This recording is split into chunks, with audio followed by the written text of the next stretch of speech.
report from the committee and the riots. I didn't find much there. However, what I did find were a number of articles and books which reflect eyewitness reports from former inmates. I'll not attempt to quote such because I cannot be certain of their verity. However, what I will say is that if those eyewitness accounts even bear a modicum of truth, Glenderry was a very dark place. There are allegations that the rights of people were being trampled upon. There are allegations of sexual assault and rape at the prison at the time. There would have been the genuine belief by those who were taken there, and they would have been aware that their offenses were penal, but they did not expect that it would be administered via penal means.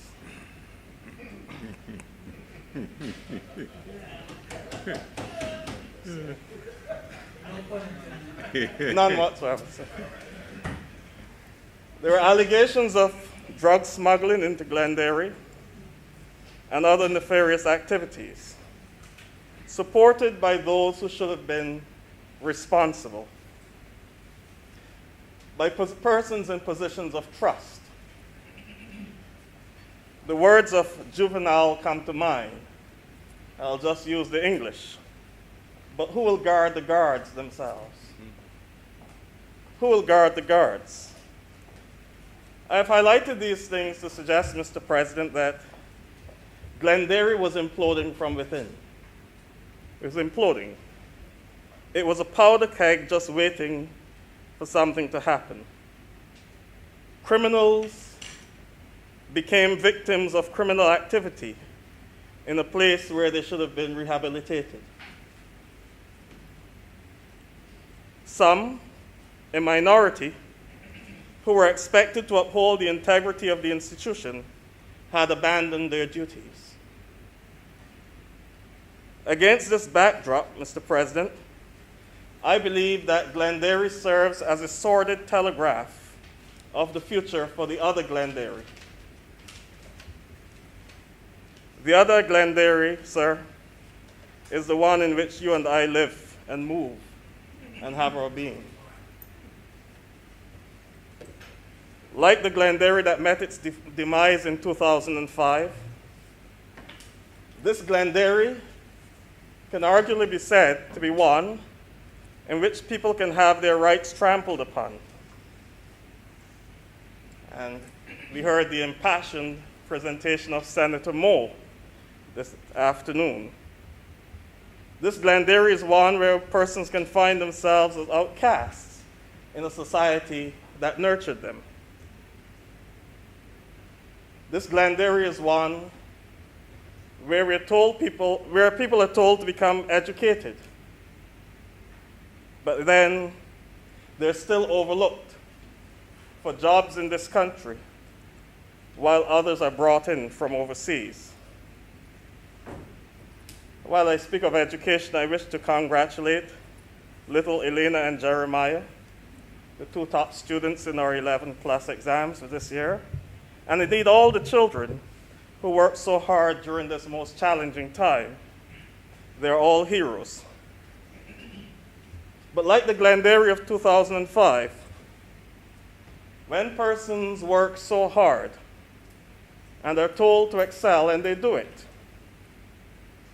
and then they're overlooked in their country of their birth, they can lose hope in this land. In a similar fashion, like the Glenderry of 2005, one is left to assume that persons in position of public trust and leadership within this Glenderry, and again a minority, are also engaged in the types of nefarious activities that led to the demise of the Glenderry of 2005. I call to mind the calypso by Edwin Yearwood, I think it was 1996, in which he talked about how things are brought into this country and who are the ones we should really be looking at. In his song, Something Greater Than We, he has a line which said, "The mind's description of drug pushers make them out to look just like we. But can drugs slip into a tight system without any authority? While small fries like we distributing it and taking life without mercy, take a good look at any system here. Do we look like authority?" That was 1996. He was speaking of drugs then. I believe in 2021 we'll have to speak about guns. Just this week, Mr. President, it was reported that 2 men pled guilty in an Atlanta court to smuggling 30 guns into Barbados. 30 guns into this country. That's just 2 they caught. My question is, who received those guns? Whose hands are those guns in now? And I've heard the argument, people say, but we have to defend ourselves because out there it's getting hard. We have procedures in this country through which you can gain gun licenses. Just like the Glengarry of 2005, which met its demise then, the Glengarry in which we live has people who are not interested in the well-being of this country. This Glengarry, in similar fashion, is a powder keg. 2018 and 2019, respectively, saw over 40 more murders in this country. 2020 was a little better, but we had lockdown. We saw and read about brazen killings in broad daylight in one of our busiest shopping malls. I don't want to be facetious in so serious a matter, sir, but I would like to say that Barbados is unique in the sense that COVID may have saved lives in Barbados. In the past 2 weeks, we have seen murders in our community. And this is while COVID is wreaking havoc. We're going through a spike. But yet people are taking each other's lives with guns. Like the Glengarry that met its demise in 2005, this Glengarry is moving swiftly towards its demise from within. Our people have lost their sense of civics. Our people have lost their sense of citizenship. In this light, sir, while we're speaking about Glengarry and its future use, let us look at what it is saying to us in the present. How can we use it right now? And I'm not speaking of the building, but I'm speaking of that which caused its demise. How can that be a lesson for us? I wish to make a plea to those out there who are engaged in gunplay in our society to put down the guns. I believe that there should be a gun amnesty in Barbados. There are too many weapons in the hands of irresponsible people in this country. We cannot go forward like this. The society is too small. The society is too close-knit for that. If we fail to arrest this problem now, as it was not arrested when all the signs were there in 2005 in that Glengarry, all the great plans that the BTI may have for the properties at Station Hill will be thwarted. I believe that Senator Grant spoke about the danger of crime to tourism when he spoke earlier. Let us not fool ourselves. I've said this before and I'll say it again. The road to recovery as COVID diminishes its effect amongst us will not be easy. It will be long and hard. Our economy, like most economies in this world, will have experienced irreparable damage in some areas. It will take a long time for us to even get back where we would have been before. What can help us is if we move forward as a cohesive society. But that will not happen if we do not learn from the demise of the Glengarry of 2005. On the flip side, I encourage those persons in authority to invest in our people. Brilliant brains like Elena and Jeremiah and the countless others whose brilliance will be manifested in the next few years as they encounter new subjects are the ones who must be encouraged to stay here and contribute to brand Barbados and make it the best it can be. But that will not happen if we continue the same attitudes that led to the demise of the Glengarry of 2005. It would be remiss of me if I didn't lend my voice to the plea of Senator Maynard as regard to vaccinations at this time. Now, I do not believe in mandatory anything, but I believe there are some things that can guide us in this life. There used to be an ad on television, sir, where you would see a man putting a lawnmower into the water. And the question would be, would you go fishing with a lawnmower? So why cut your lawn with a fishing line? There are horses for courses. There are professionals in every field. I would not go to a fellow priest who knows nothing about science to get a checkup for my body, because he's not trained in that. And in the church, particularly the Roman Catholic and the Anglican and the Lutheran, who use a portion of Scripture, a body of material called the Apocrypha,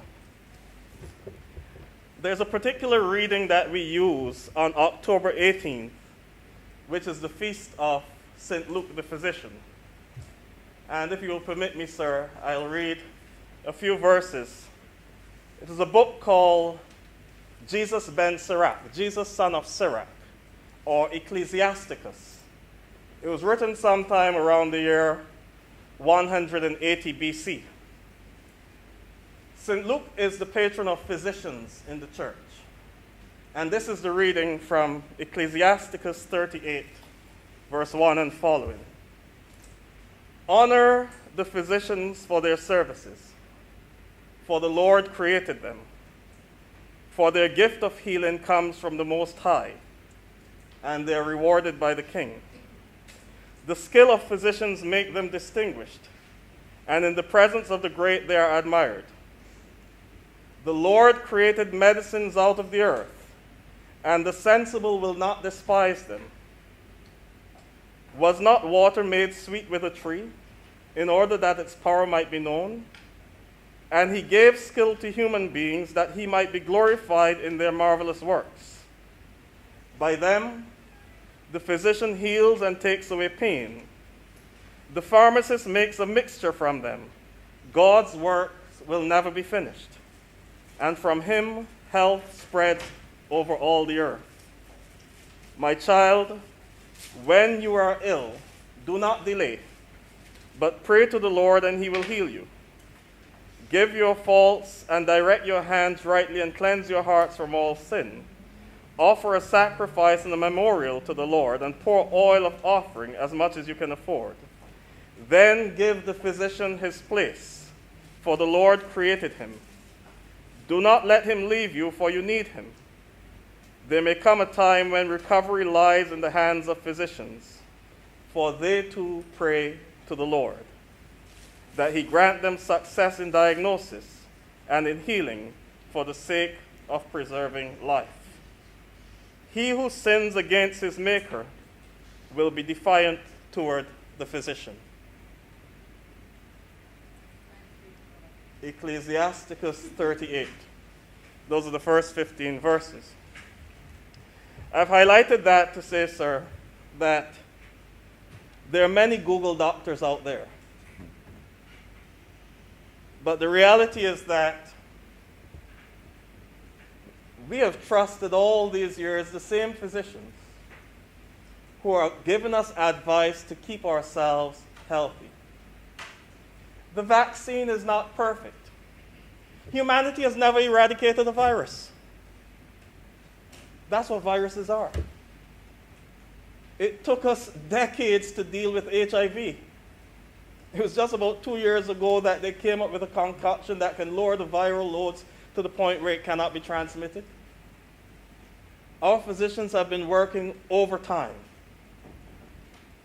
And we give thanks to God for them and for the progress they've made thus far. But I want to couch this within the context of a national consciousness. The more unvaccinated people there are in our community, the greater is the platform for the virus to spread and mutate. Yes, if you feel strong enough to live, think about all the little children under 12 who cannot be vaccinated. In a country where we have been talking for the past few years about the dangers of childhood obesity and early onset diabetes in our children. Think about them. Think about them when we provide a platform for new variants to mutate within our society. Our neighboring country, St. Vincent, recorded some cases of the Mu variant yesterday. I'm now hearing that we have some here in Barbados as well.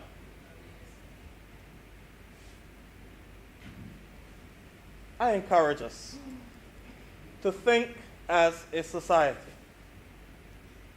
Think about the other person. The physicians have worked overtime, the pharmacists have worked overtime, our researchers have worked overtime. Our government has been stellar in this regard. Barbados was one of the first places to land vaccines in the Caribbean.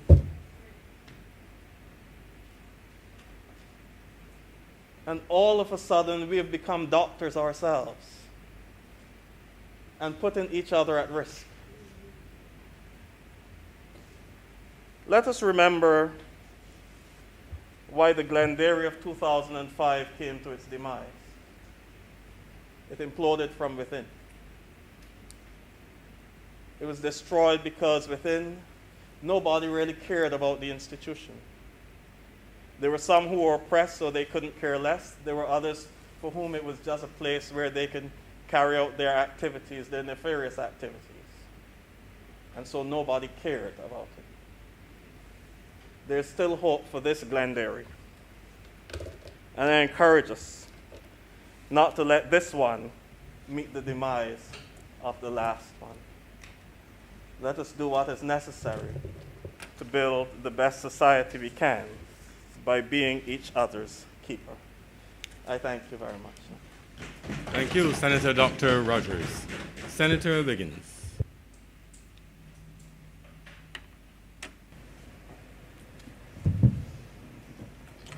Good afternoon, and thank you very much, Mr. President, for the opportunity to speak on this bill. Let me first say here that I am definitely a person who believe in the preservation of history. And as we are told by the leader of government business, that requests for proposals have gone out by the BTII for probably joint partnerships in terms of proposals for the preservation of the Glenderry prison.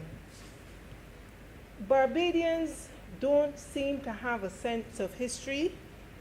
They never want to appreciate their own, but you would be surprised, the same people who do not want to support the preservation of Glenderry will even go to Rikers Island to visit the one that Nelson Mandela was in, because they would feel that that is more important to them to say that they would have visited Rikers Island than to say that we have preserved Glenderry prison. And I am definitely supporting this bill because I support the heritage of Barbados. Some of you may remember or may know of Terrell Court, the home of Sir Grantley Adams. I haven't gone there for years now, because when I was at the Barbados National Trust, and I'll say that with pride, I would have gone there and you would see the license plates of Lady Adams's car still there.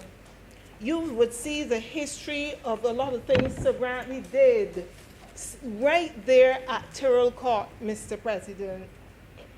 And we have to preserve not only Terrell Court, but we have to preserve other historic buildings of Barbados. I'm happy to say that Culloden Farm is being restored, and it will be used by the Duke of Edinburgh award scheme. These are things that Barbados has to preserve for future generations. I can tell you that history is not something that a lot of young people are interested in, because they think it just started with them 20 years ago. And things that are of historic value, they mean nothing to them, absolutely. People talk about this whole question of literacy. Literacy does not only mean being able to read or possibly to write. It also means knowing your history, knowing the history of Barbados. And I can tell you, in countries all over the world, they have museums to celebrate every single aspect of their history, every single thing. And as you know, and I'm speaking primarily of the United Kingdom, they have probably over 100 museums there, preserving their history, whether it is with the wars, with the royal family, preserving just about everything. And now that I mentioned the royal family, I'll just digress for 1 minute, sir, as we go to this whole question of a republic. People are thinking, well, we're going to a republic, so let's wipe out the history. We can wipe the history out, which is the history of Barbados becoming an independent nation, and all the work that would have been done by that Independence Commission, way back in the early 1960s. People are thinking, oh, why should we be paying homage to a white person in England and all that? We don't have to go to that level of disrespect where our history is concerned. We are moving to a republic because we are completing the independence chapter. But there's no need to destroy and denigrate, members of the royal family, or that old white person in England. We have to do this. We having our own color. There's absolutely no need to do that. It is the same thing with every single aspect of our history, and that is why a lot of the times young people are so totally unaware of what has happened, and they have to go to Google to find this information. But if this information is preserved in museums, they can go there at these particular museums and find the particular aspect of the history of Barbados. And I would say that in relation to the preservation of Glenderry Prison, that maybe you can commission somebody, the guy who owns the wax museum, and let him make wax figures of our most infamous prisoners, that people in the next couple of years can come there and say, oh, this is what Winston Hall looks like, or that's what Denzel Roberts looked like, or that's what Buddy Brathwaite looked like. Oh, and I remember Superintendent Harewood. He was the one that used to give all the pork. I think that wax museums, wax figures, should also be part of this new Glenderry, because that is also a way of preserving the history. Now, I know you probably don't think it's a great idea, but you can probably have a wall of the previous superintendents, previous staff members. You can also have one speaker, I think it was Senator Greenidge, he was saying that all 3 buildings don't have to be the museum, but I would say that you would have to show the bakery, show the farm, because coming and visiting the farm with all the pigs and the cows and everything that were raised at Glenderry, all those things should be preserved, and people visiting, they can make what we would call an outing out of it, Mr. President. And that is the only way that you can, and then obviously with the use of the technology, you can more or less put the story of Glenderry Prison on video. Just like when you go to Harrison's Cave, you can see, you can do a virtual tour before you do the actual tour. I think that you can have that type of putting the technology, marrying the technology with history. And I think, Mr. President, that would be a great way of preserving Barbados' history. And as we speak to the whole issue of Africa and their prison where Nelson Mandela was, as you know, yesterday we had the big Africa CARICOM Summit. And Mr. President, I would say kudos and congratulations to the Prime Minister and others in Africa who planned that summit. And one of the big things that came out of that was master agreements, so that at least we can have air travel between the continent of Africa and Barbados, and they will be bringing visitors in who can then come and visit our prison. So heritage tourism, Mr. President, is a huge thing in Africa, on the continent, and in the UK that I can speak to personally. And this is one way that we can improve our foreign exchange. We talk about, diversifying our product, and this is a huge, huge way of diversifying the product. Now, what I've realized in terms of, I think I was trying to inquire earlier, Mr. President, if Station Hill was part of the UNESCO area. I'm not sure it extended that widely. But I'm saying that when the garrison, the whole Glenderry prison is renovated and put to use, maybe we can apply to UNESCO World Heritage Site to have an extension, going right at Station Hill, and that would give it a lot more credence and obviously good marketability for that product. Now, speaking about restoration of buildings, there are a number of buildings I noticed around the Garrison Savannah, especially where the Caribbean Examinations Council, the CXC buildings. I noticed that a lot of those buildings are going to ruin. And at some point in the past, those buildings were renovated to accommodate offices.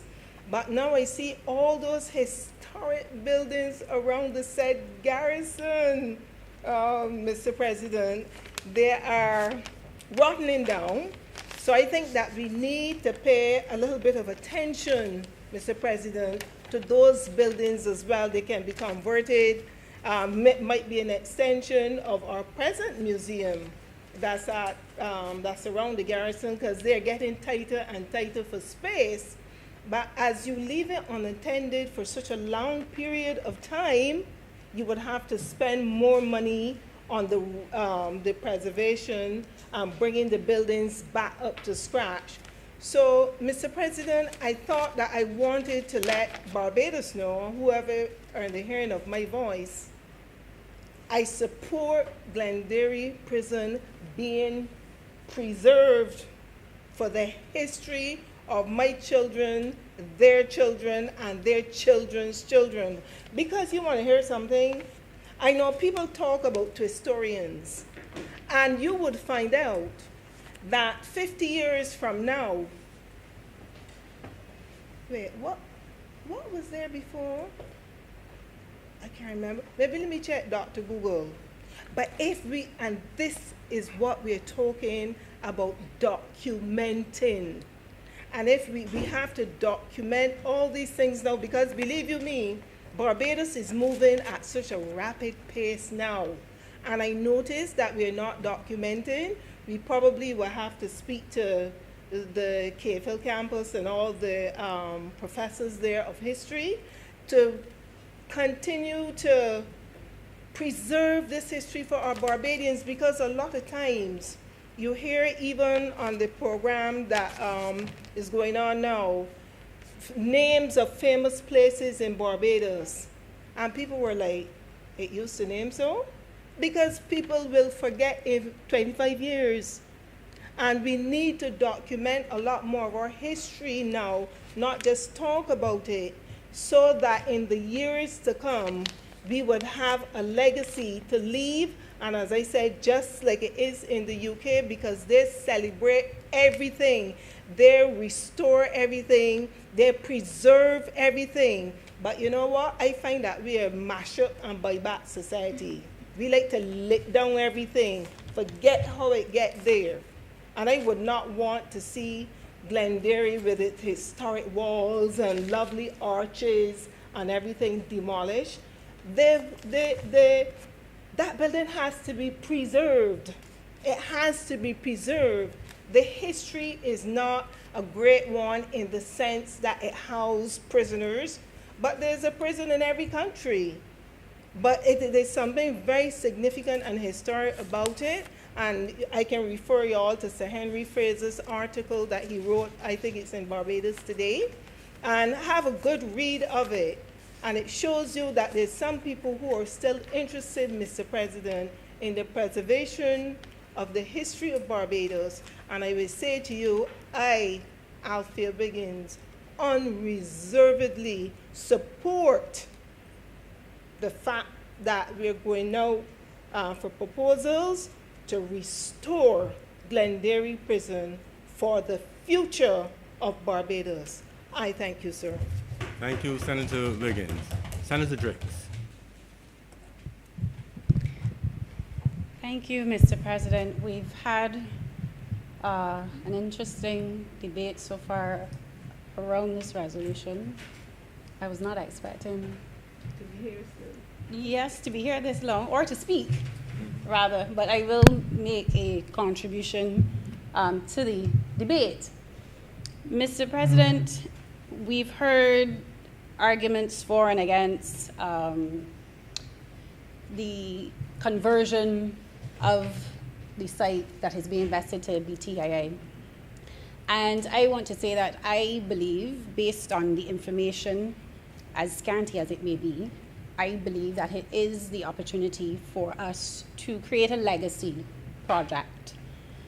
Sir, it gives us the opportunity to pivot in a new direction as it relates to what the acting leader of government business alluded to this morning, community-based tourism. And that is where I think that this project really has the opportunity to mark a shift in the type of tourism that we offer here in Barbados. So, and I say that because one of the things that I would propose is that if we're moving towards this becoming some type of visitor center that is based on community-based tourism, for instance, that we really take advantage of the mythology of Winston Hall. That can be something that we use as a value creation, as a value proposition for Glenderry Prison and the repurposing of it. Because that is how folklore and tradition and these things of historical importance become embedded in what a lot of tourists deem as places to go and visit. So for me, that is where I see this proposition going. Mr. President, it then also allows us, if it is done right, to move away from what I call mass-based tourism to some extent. Because clearly the trickle-down economics that is primarily based on a lot of people coming to Barbados, a few persons earn a large share of the income in the tourism sector, that it allows us to move away from that type of economic structure and model, and more persons who are at the ground level are allowed to partake in the economic activity of this type of project. Sir, so essentially, it should be something that is inclusive, environmentally sustainable, and it creates community, a new and purpose, a sense of purpose for communities, sir, and also in the creation, it should assist in the creation of generational wealth for those persons who live in the environments that are near to Glenderry Prison. Mr. President, we speak a lot about sustainable tourism, and the reality is, if we take all factors into consideration, we do not have a sustainable tourism product. Firstly, it is a mature product, and there are diminishing returns to investment based on the tourist spend that comes to Barbados from the economic side. And then you have, on the environmental side, if you take a drive along the west coast of Barbados, for instance, this is a guesstimate, about 85% of that coastline is taken up by infrastructure primarily for tourism. So there are very few windows to the sea along our west coast, and the south coast is quickly also becoming in danger of this type of aesthetic where the natural environment is being eroded for commercial activity. Sir, and it doesn't stop there just on the land side, but important ecosystems like seagrass, a lot of our seagrass beds are literally non-existent because of a lot of the pollution that runs off into the ocean from a lot of land-based activity. And our mangroves, we only have about 4 or less hectare-acres of mangroves left in Barbados, and I presume that because of the infrastructure that was put up recently on the south coast, there was one of the main operating and functioning mangroves on the south coast that is now gone as well, all in the name of tourism development. And some would say, yes, we need to do these things because we need the money. But at some point, as I said earlier, there will be diminishing returns because tourists come here because we are an island, because we offer sun, sea, and sand relaxation. There still needs to be some type of authentic natural environment for tourists to take advantage of. Mr. President, clearly then there has to be a balance going forward. There has to be a balance with capital interests along with societal upliftment and well-being. And if we look at the traditional tourism product, which is primarily along our coastal urban corridor, which is the west and south coast, things like access to beaches have always been an issue in our society. In 2019, we had the unfortunate incident where emergency responders could not get on the beach because of a locked gate on the west coast.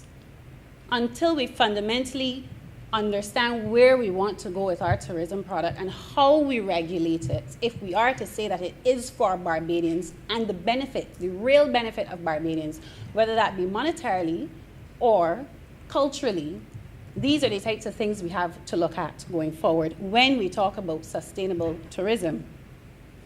Sir, and in striking that balance, I believe that we have to have an overall ethos and vision for tourism. I have not heard it expounded by the acting leader of government business, who is also the Minister of Tourism, in any succinct and clear way. Maybe I will get that response later on in the debate. But I believe that it has to be, we are able to sustain our economic needs, Mr. President, and our obligations, yet at the same time being of benefit to Barbadians. It cannot be that we are foregoing things like what a lot of Barbadians believe are their fundamental right to access to beaches in the name of capital interests. So, sir, one of the things I would also like to ask, now that we're discussing tourism and things like heritage tourism and what type of tourism we're talking about today, is the government of Barbados promised the people that we were going to look at the rebranding or the changing of our tourism slogan. I do not believe that we've heard yet any update on that, which was a controversial topic in the media. And I think that now would be an appropriate time, if that information is available, that we have some type of update on where that slogan is, what is the progress as it relates to the committee. I think that would be an appropriate discussion for us to have in this debate. But, sir, I will say something here that may be a bit controversial. As much as we have relied on tourism, I want to say for the last 40 years or so, because a lot of the degradation that happened on the west and the south coast of the island happened in the 80s to clear the land for tourism development. So let's give or take the last 40 years that we've really relied on our tourism, this mass tourism product that was basically embedded in 21st century economics and policy. Sir, I think that what we will also need is a new type of policy framework that speaks to tourism in the 21st century. Because given the fragility and the vulnerability of the tourism product, as we've seen throughout this COVID pandemic, we need new drivers, obviously, to sustain and carry the Barbadian economy forward. Sir, and I say that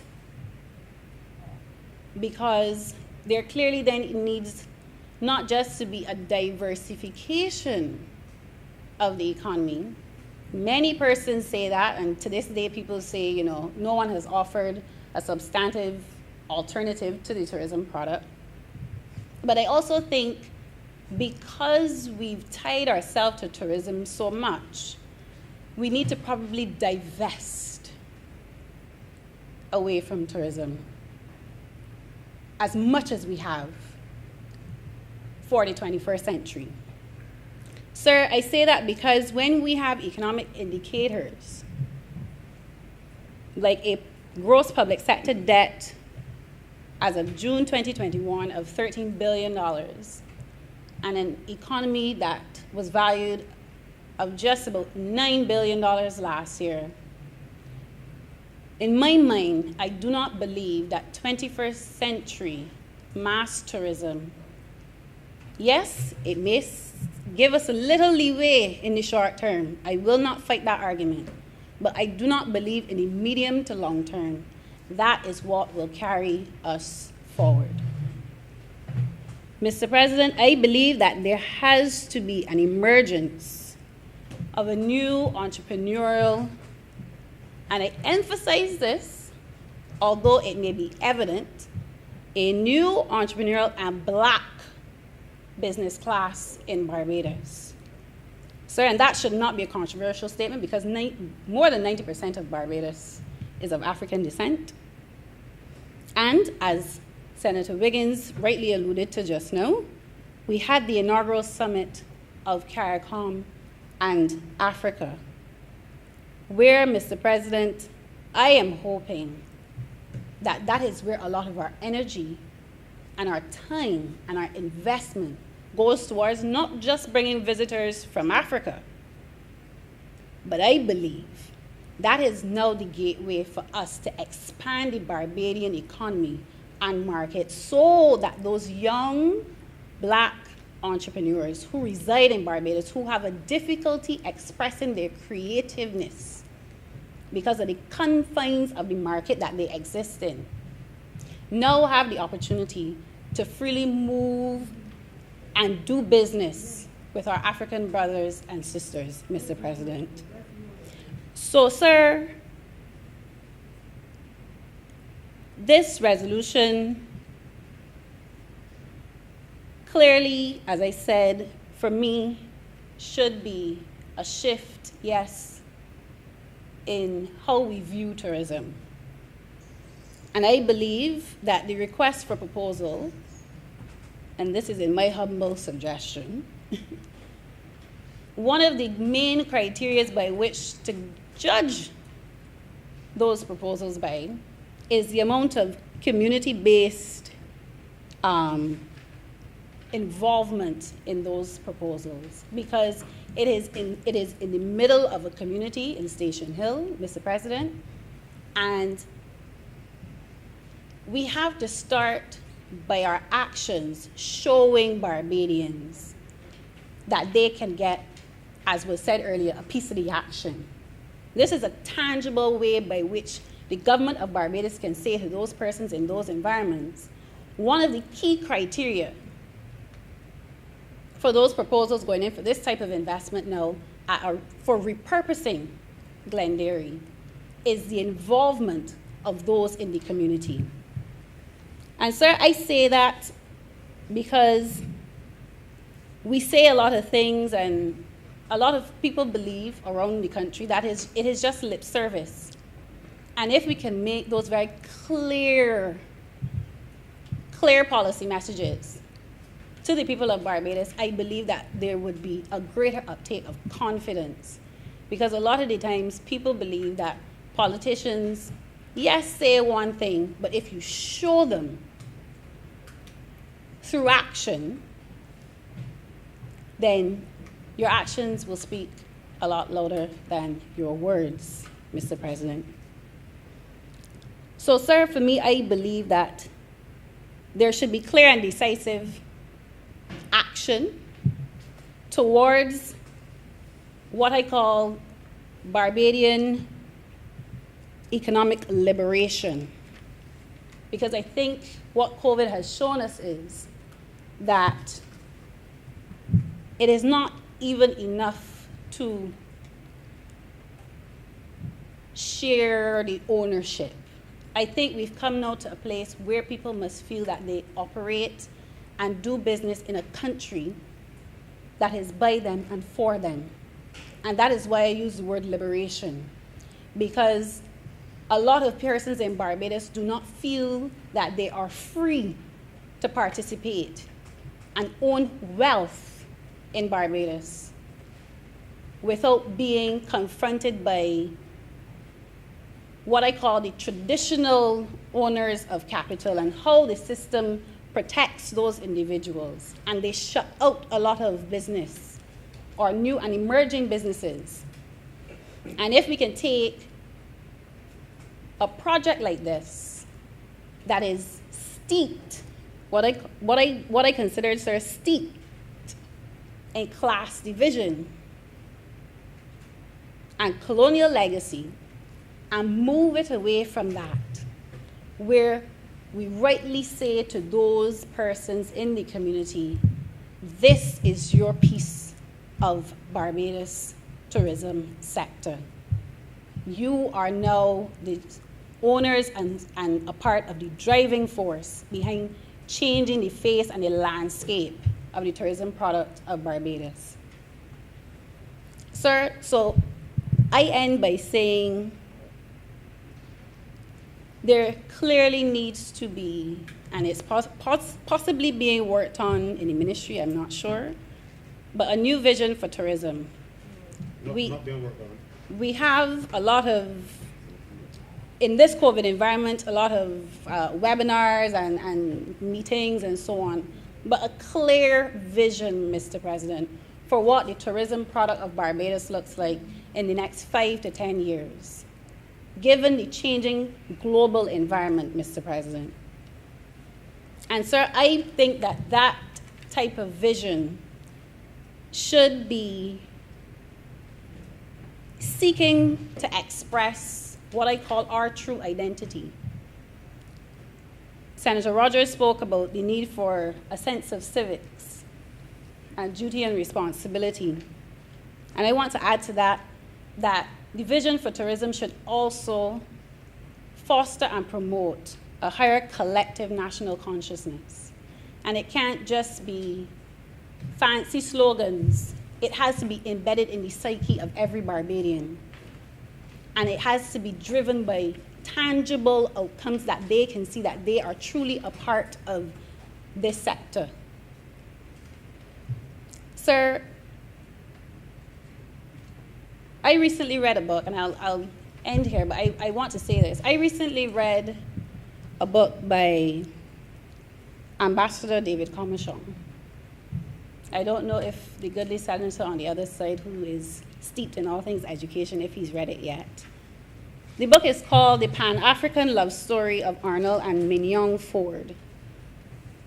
And we talk about heritage, legacy, you know, the historical assets that we have. Sir, I read that book and I was amazed, completely amazed at how two Barbadians were one instrumental in Marcus Garvey's Universal Negro Improvement Association and the movement of the consciousness of African descendants in the diaspora. And the educational system, sir.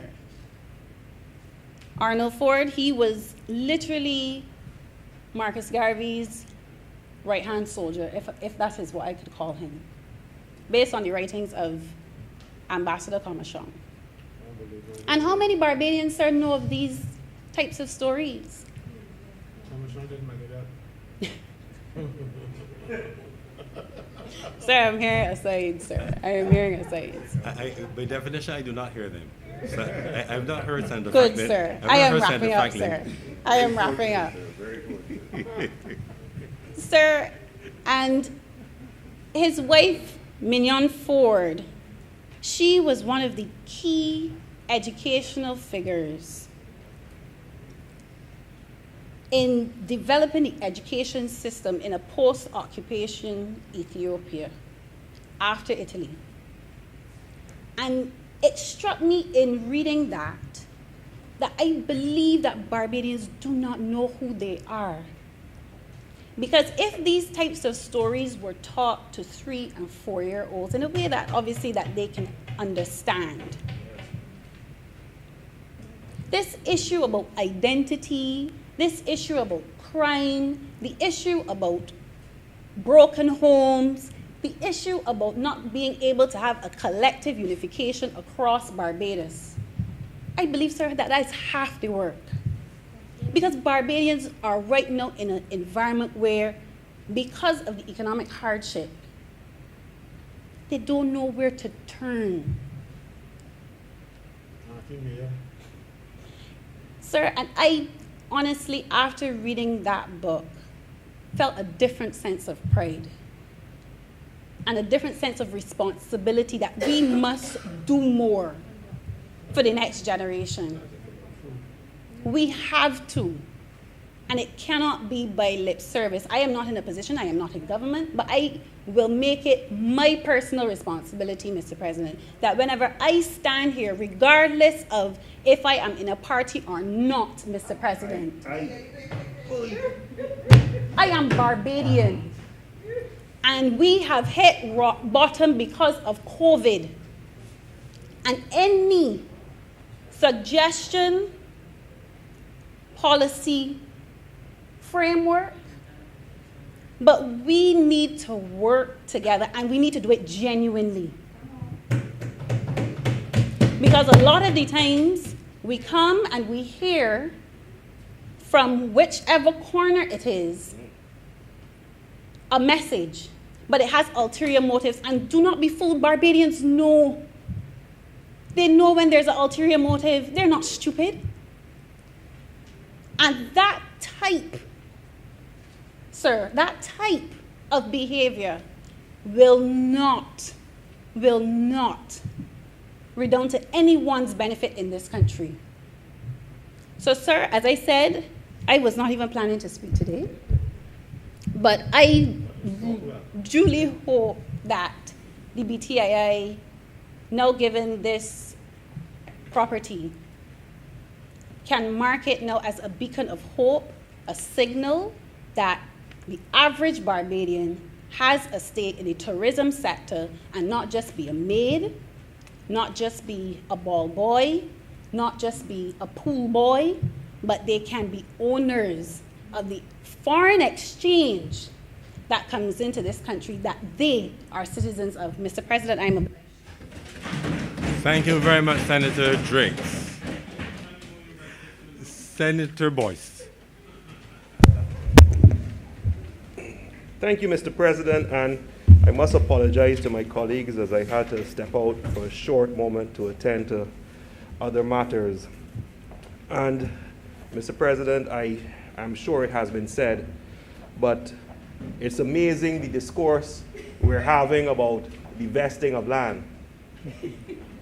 When I read the resolution, Mr. President, and it ends with, let's just take the salient parts, parcel of land, the property of the Crown, so it's already owned by the government, Mr. President, situated at Station Hill in the parish of St. Michael in this island, and more particularly described in the schedule to this resolution for the public purpose of tourism development.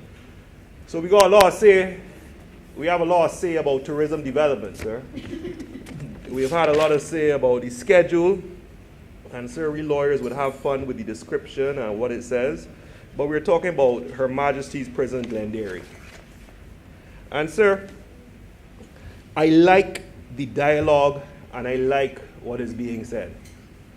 I personally appreciate the position, and I could almost sympathize, because I can't empathize because I don't have that responsibility or level of responsibility with the minister responsible for moving the legislation, who simply came and indicated quite properly that we're trying to vest the parcel of land and the buildings thereon into an entity to allow it to be developed for a tourism purpose. And here we are, having a vibrant discussion. But this is what makes it part and parcel of having a democratic society, and a society in which we encourage the discourse. So I said, let me add my small voice to the dialogue in the hope of bringing perhaps a slightly different perspective, sir. Firstly, sir, when we say request for proposals, we like it, we appreciate it, we understand what it means. But this, like everything else, is subject to certain maneuvers, Mr. President. And we would urge those with the responsibility, the power, and the wherewithal to review these RFPs to make sure that they have the diligent servants of the Crown to ensure that what needs to be done to ensure transparency, accountability, etc., etc., etc., is invoked. Invariably, sir, will we see the same players over and over? Only time will tell. But we say RFPs and we understand, and we hope that we may see what good comes from it, Mr. President. We've heard the discussion, sir, with the allocation of small business facilitation. We've heard about tourism, community development. We've heard about employment within the community. And we've heard, of course, well, let's give them more, not just employment, but we want a stake, an interest. Now, sir, we can say, well, that stake and interest is certainly granted because it's being vested in a government entity. Then we have heard, sir, that there are persons who say, well, okay, we still want to encourage some diversification of ownership. But frankly speaking, if you're saying to someone, come and develop, there may be some reticence to say, well, come and develop with X and Y and Z. However, wishes are horses, sir, and we can certainly aim for the egalitarian society in which all these needs are canvassed, developed, and met. Simply put, though, I believe that the message is being sent that perhaps we broaden our scope and perhaps we broaden what we say is the dream and the ambition to the young Barbadian to not only play a part or to have a job or to have a business, but we're saying, come and be a part owner, even if it's a small parcel. Just a thought, Mr. President. We had a discussion, sir, and it's interesting to see the different personalities with regard and perspectives with regard to the history of Glenderry, colonial prisons, whether we should raise them, sir, divest them from our history, sir. And I'm sure, even though I did not hear it, that my brother, Senator Rogers, would have indicated that we cannot run from whence we came. And in seeking to eradicate or make palatable our past, are we in danger of failing to learn certain lessons? But the point of the matter, that's not what we're discussing here. We're simply discussing the vesting. So by all means, go ahead and vest. What we must be cognizant of, though, is that after it is vested and any development that is done, we'll have to take consideration. And this is the dialogue part. This is the dialogue part of all the different parties. After the divestment is done, and you have the RFP and the entity is selected which takes it forward, now is the time for the dialogue for how it will be considered.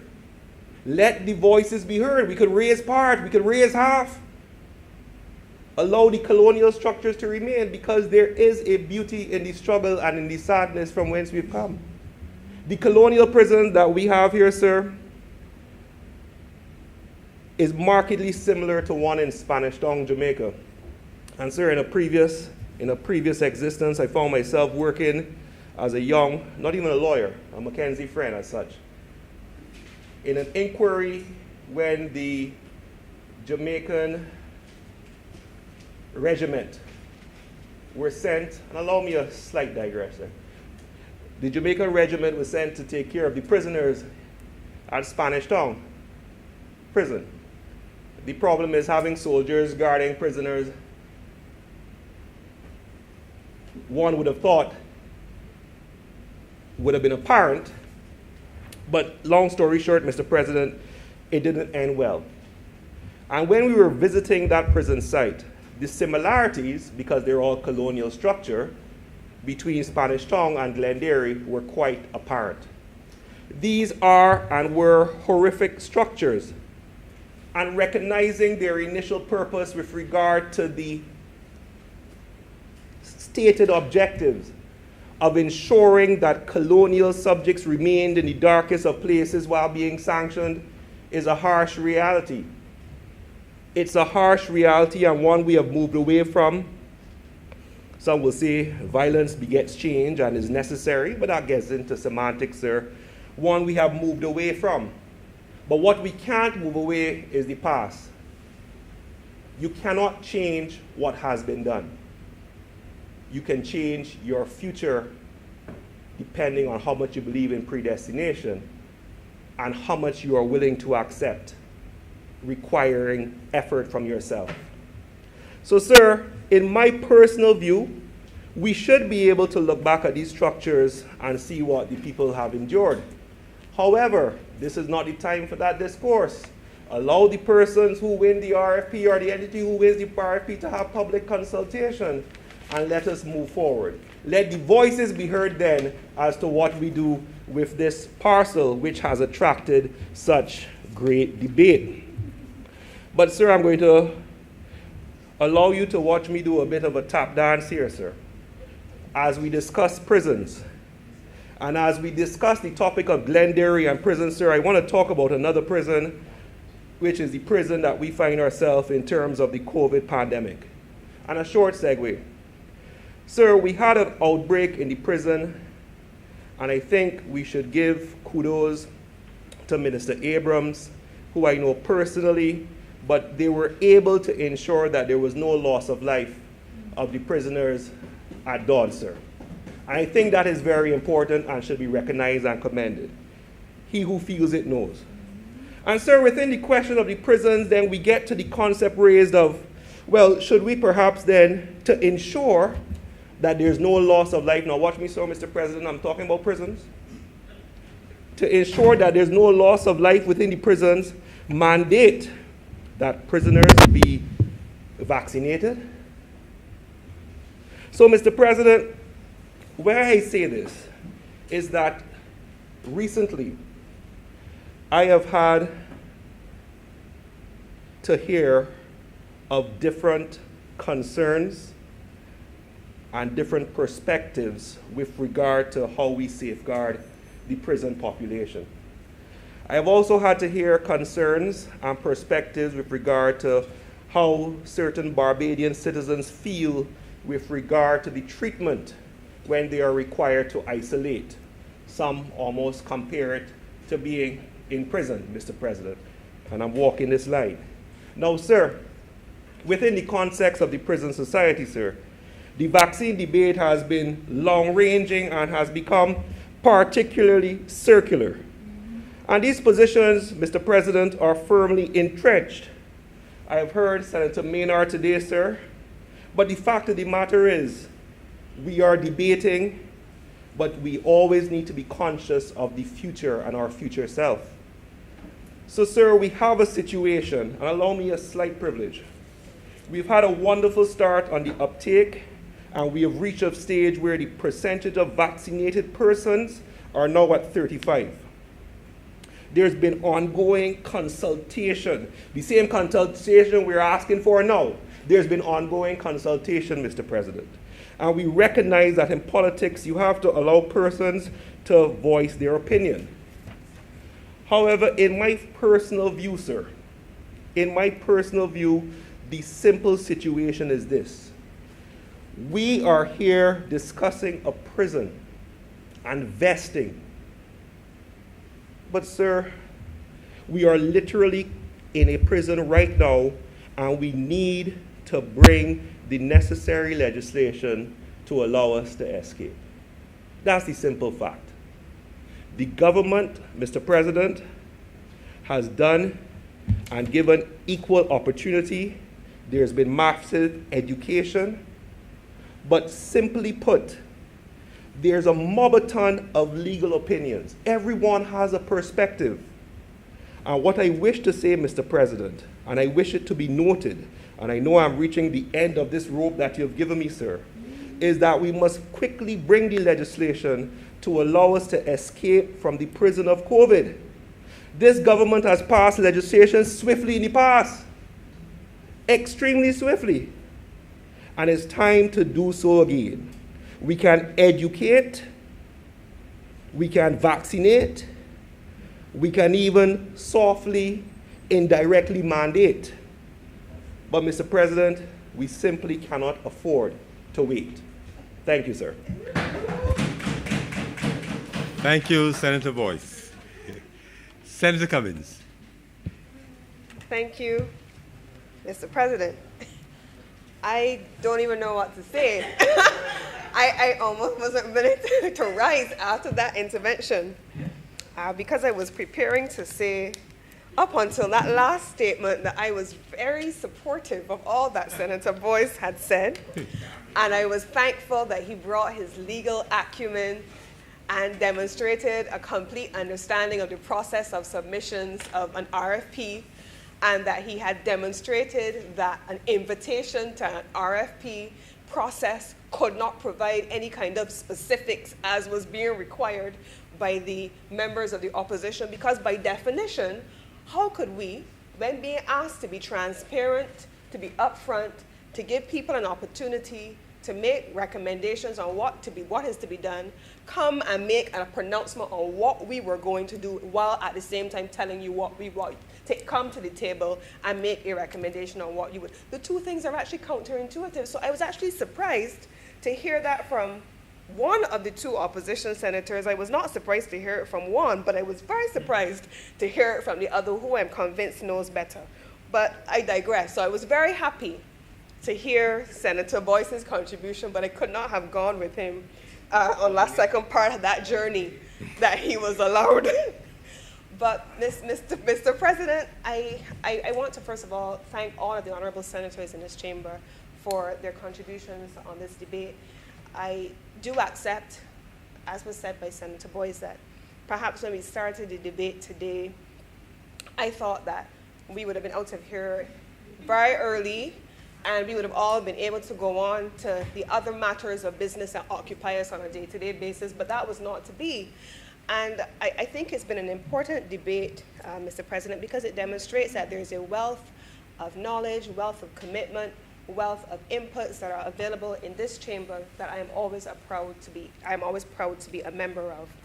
So let me start first, Mr. President, by attempting to respond to the queries that were raised throughout the course of the debate, just for the purpose of seeking clarity and then bring the debate home. Mr. President, I came today, and I always present certain things up front whenever I'm required to lead in a debate, and I leave things for the end because I knew that they will come back in handy. But Mr. President, we spoke, I believe it was Senator Grant and Senator Greenidge spoke about Nelson Mandela and Robben Island. I've had the privilege of visiting Robben Island. But more importantly, I've had the privilege of visiting the Constitutional Court in Johannesburg, where, Mr. President, it is built using blocks from the old prison, which once housed the first prison in Johannesburg that Nelson Mandela and others were. And I still have photos where it said, there are writings on the wall where the Constitutional Court, the highest constitutional court of South Africa, pays homage to its history of apartheid, the fight for freedom and liberation, by anchoring itself in the foundation of what used to be a prison, built with blocks from what used to be a prison. And when you go to the Constitutional Court, you are also able to go down into what was the old prison and to see where Nelson Mandela and other political prisoners that formed part of the ANC at the time were housed and held for their beliefs. But that is not unique. It is the most well-known. There is a place called the Bargello Museum in Florence, Italy. It is one of the most extraordinary sites in Italy. It is a former prison. The Four Seasons Hotel in Istanbul, Turkey, is a former prison. The London Reformatory in Lorton, Virginia, is now an arts center. It is a former prison. The Fremantle Prison in Australia was built by former prisoners. They used their labor. They came on a convicted ship in 1850. That facility is now a heritage museum. It is a former prison. Alcatraz, spoken about by Senator Grant, San Francisco, not much less acreage than this, 22 acres of land. That was Alcatraz, closed in 1972. Today it is a museum. Mr. President, there is a long and global history where prisons, former prisons, are refurbished, repurposed, and transformed and made fit for purpose into something else. And they are made transformative. We have, Mr. President, an opportunity here to use the Glenderry prison and convert it from what it once was into what it can be. Senator Maynard, I just have one thing to say in response to what you have raised. Obviously, I don't agree, and I've just given a long list of other instances where prisons have been used differently, but I just want to say this one thing to you. We will make it out of this pandemic. I say that through you, Mr. President. We will. Barbados will, our people will make it out of this pandemic. And I agree with both Senator Rogers and Senator Maynard about the importance of us doing the right thing. Mr. President, I know that there are many, and I sit in a seat that is warm. Warm, not hot. I deliberately say warm. It could be other things, and it often is other things, but you know, we have to soldier on. Mr. President, this month, in 2019, Barbados recorded 60,000 visitor arrivals. This month, in 2021, Barbados recorded 10,000 visitor arrivals. July 2019, May, June, on average, 50,000 arrivals. In Barbados, we went from 7,000, and the highest per month we have reached has been 10,000. The only thing that makes those numbers look more palatable, Mr. President, is if we look at 2020. In 2020, the corresponding periods would show you something in the vicinity of 3,000, 2,000, maximum 3,000, but it even went as low down as under 1,000. Mr. President, the question on vaccination, testing, wearing your mask, social distancing cannot be sufficiently stressed in this moment. We are here, we are social distance, and so yes, I'm not wearing my mask while I speak. However, the reality of it is this. This is the reality. There are thousands of Barbadians, the Barbadians of whom we speak. 22,000 of them certainly who are indirectly employed in the tourism sector, who are depending on us to get those numbers up, who want to get back to work, who when they talk about whether school is going to begin or not, and Senator Springer and the Minister of Education have already made the announcements about being online. But they have to talk about what they're going to do with their children. Some of them want to be able to buy devices for their children. They want to be able to have a normal school experience like I had when I was going to school and my child had when she was going to school, to be able to interact and to have that social interaction. But we can't do that in this environment. Can't do it in COVID. It's not possible. But how do we get those parents back to work unless we all do the right thing? This is not a political imperative, Mr. President. This is not an issue that can be politicized. This is a moral imperative. You have to do the right things for the right reasons, even if you don't care about yourself. Mr. President, I spent maybe the last couple of weeks moving around the country doing different things as part of this entire management process of COVID and for the sector. I am still blown away at the number of persons, Mr. President, who are not wearing their mask. They are not visitors. They are not part of the tourism economy. I am still blown away, Mr. President, by the number of people who liming as though there's no tomorrow altogether. I'm still blown away, Mr. President, by the young man who looked at me one day when he was standing in close proximity to two other young ladies in the Grantley Adams International Airport as an employee, to say he doesn't have to wear his mask because if he gets COVID, the government will pay for a free vacation for him in a hotel. He told me so in English. That's what the attitude is, Mr. President. How do you hold a country hostage? How do you hold other people hostage to mindsets like that? What do you do, Mr. President? So I accept the arguments, Mr. President, made by Senator Rogers and Senators Maynard about the importance of us being able to get past this point in order to be able to do investments of this nature.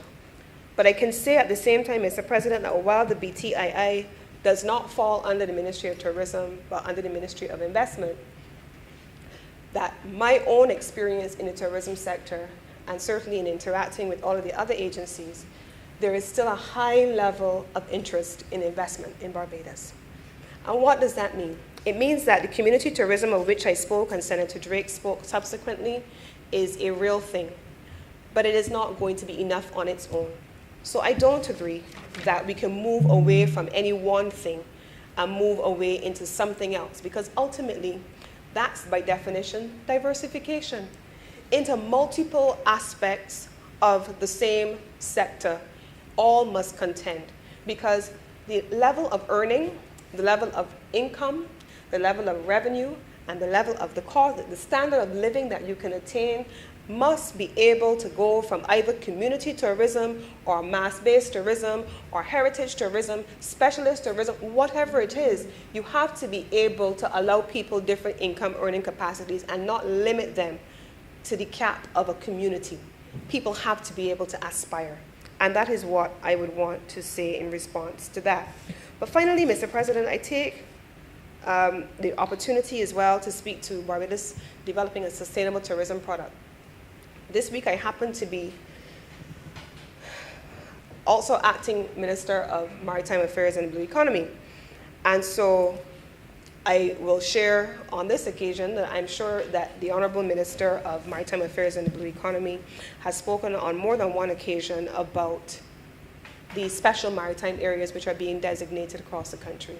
And that is part of the overall approach to sustainable tourism. It is unfortunate that sometimes, despite having heard these things said here and in the other place and in public and as part of policy announcements, that we say, well, we haven't heard anything about these things. These are policy initiatives that have been made by the Ministry of Maritime and Ministry of Maritime Affairs and the Blue Economy, and they have been spoken about in great detail. Especially managed marine areas, all of those are things on which they have been working. Certainly from the Ministry of Tourism's perspective, we are presently in the process of drafting a new piece of legislation specifically on sustainable tourism, simply because, in our view, those things need to be linked with the pre-existing concessional arrangements which have always been there, including the mechanisms like the Tourism Development Act. We see properties, for example, that are on the coastline. We spoke about the windows to the sea, but beyond the windows to the sea, we're seeing so many properties who are redeveloping on the coastline, but they're simultaneously working with marine companies to build groins and so on to protect the beaches. And we're seeing more and more of the companies doing, more and more hotels are doing that. And it has been a recommendation, in fact, from members of the industry to say this is something that they would like to see incorporated in the Sustainable Tourism Act. So those are very much things which are being worked on. Mr. President, I have every confidence that this resolution, once passed, and that once the RFP invitations have been acted on, and that many of the people who have been speaking about what they would like to see actually act on that and make submissions, that we will have the benefit of the rich discourse that we have had in this chamber take actual effect by way of responses to the RFPs. Because let us be clear, very often you hear people say, but why Barbados didn't get that, why we didn't get, we hear that, but why didn't we apply? Why didn't we submit a request? And the only way to have a seat at the table is to submit a proposal, to work with labor, capital, and creativity, and all the ideas to submit an actual proposal.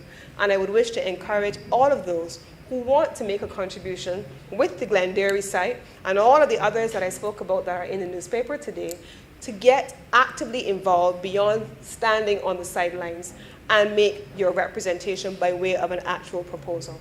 And I look forward to seeing what that looks like and how we are able to move forward with heritage tourism in this particular site. And with those few words, Mr. President, I beg to move that this resolution do now pass. Thank you, Senator Cummins.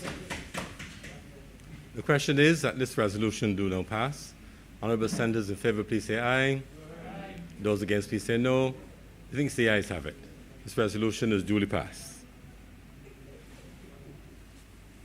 Announcements. Thank you.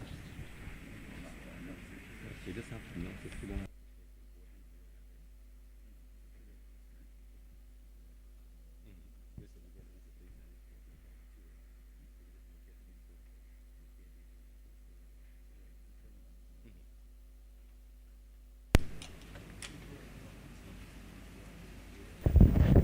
Revert to announcements by Your Honor, the President.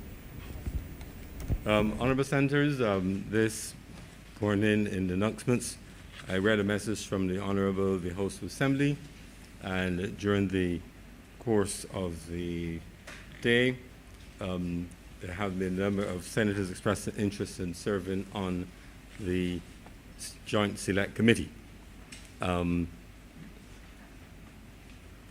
Those persons indicated are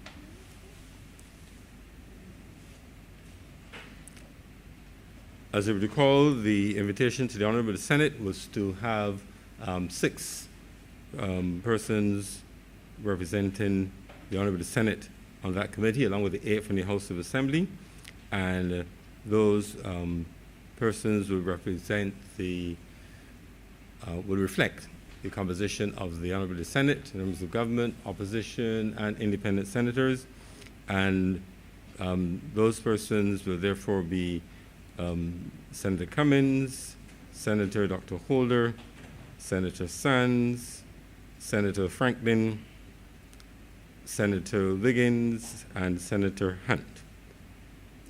Accordingly, this is the message which will be transmitted to the Honourable House of Assembly, and it will read as follows. Message from the Honourable Senate to the Honourable House of Assembly.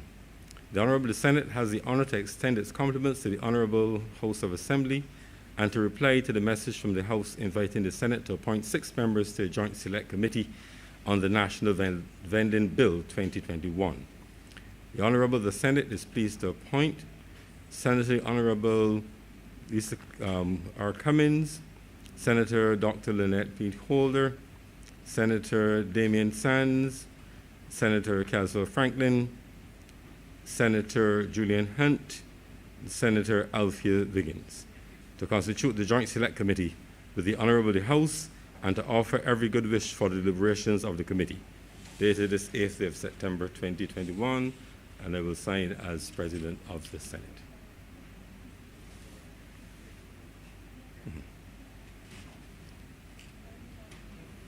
Right.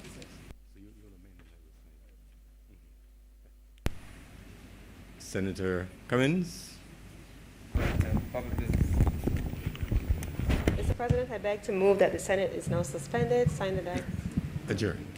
This being the end of public business, government business for the day. The question is that the Honourable Senate do now adjourn, sign the die. Those Honourable Senators in favour, please say aye. Aye. Those against, please say no. Methinks the ayes have it. The Senate stands adjourned.